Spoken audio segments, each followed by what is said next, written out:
এই মর্মে writ পিটিশনটি in লেমিনি খারিজ করা সামারিলি রিজেক্ট করে দেওয়া হয়েছে। আপনারা জানেন যে ডিবি অফিসে যে 6 জন সমন্বয়ককে নেওয়া হয়েছিল বা তারা গিয়েছিল সেই সমন্বয়কদেরকে রিলিজ করার জন্যে বা সমন্বয়কদের এই ডিবি অফিসে নেওয়াটাকে কেন্দ্র করে একটি রিট পিটিশন দায়ের করেছিল মঞ্জুরাল মতিন পিএম আর আইনুন নাহার লিপি।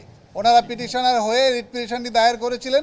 সেই রিট পিটিশনে আরেকটি জিনিস চ্যালেঞ্জ করেছিলেন তারা, লাইভ বুলেট, মানে যেগুলি পুলিশ গুলি করেছে সেরকম গুলি যেন পুলিশ করতে না পারে, লাইভ বুলেট না চালাতে পারে, সেই জন্য তারা রিট পিটিশন একটি ফাইল করেছিলেন। সেই রিট পিটিশনটি যথার্থভাবে ফাইল করা হয় নাই। এই রিট পিটিশনে যারা পিটিশনার ছিলেন তারা যথার্থ পিটিশনার ছিলেন না। রিট পিটিশনে কোনো সাবমিশন ছিল না, রিট পিটিশনে কোনো গ্রাউন্ড ছিল না, রিট পিটিশনে কোনো প্রপার ল পয়েন্ট ছিল না এবং রিট পিটিশনটির যারা পিটিশনার ছিলেন তাদের কোনো লোকাল স্ট্যান্ডই ছিল না।